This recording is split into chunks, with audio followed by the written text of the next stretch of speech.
Un déchargement d'emballage plastique en plein jour au grand marché de la commune de Treichville.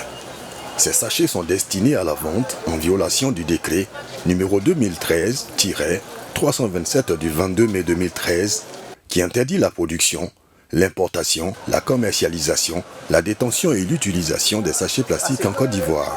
Commerçants et clients reconnaissent être informés de cette interdiction, mais avancent néanmoins diverses justifications pour défendre leurs pratiques. Non, c'est vrai que c'est interdit, mais on n'a pas le choix. Et puis les gars ne viennent pas avec des paniers ou bien avec les matériels. On est obligé de mettre ça dans le sachet. Un temps, on a arrêté de vendre, mais comme on voit les commerçants et les grossistes sont en train de vendre, c'est pour ça nous aussi on vend un peu.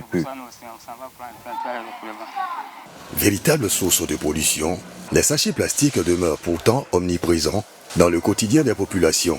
Selon le CIAPOL, le Centre ivoirien anti-pollution, ils ont des impacts néfastes sur l'environnement, la santé humaine et les écosystèmes en Côte d'Ivoire. Il y a des risques environnementaux majeurs, mais à long terme, parce que le plastique que nous utilisons pour se dégrader dans l'environnement met pratiquement près de 400 ans et même plus. Aujourd'hui, la science a démontré que ce plastique transfère les barrières pour se retrouver dans nos aliments, dans les poissons qui sont dans les cours d'eau. Ensuite, il franchit la barrière du placenta de la femme enceinte et contamine le bébé.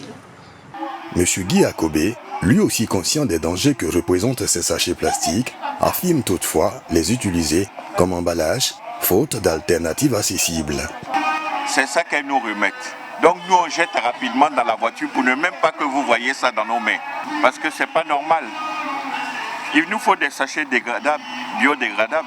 Sinon ça là, on va retrouver ça au bord, dans l'eau, quelque part là-bas. On note des changements grâce à l'information et à la sensibilisation dans l'application de cette mesure, mais le principal défi demeure la forte consommation des sachets plastiques. Vous voyez, on a carrément changé nos habitudes. Aujourd'hui, on préfère prendre des sachets d'eau sur le marché. Vous voyez, c'est des sachets d'eau à 25 francs, à 50 francs. C'est vrai, ça résout un problème de consommation d'eau, mais à contrario, ça crée un problème de pollution majeure qui est très important et qu'il faut regarder en face. Il faut changer nos habitudes au niveau vraiment des populations.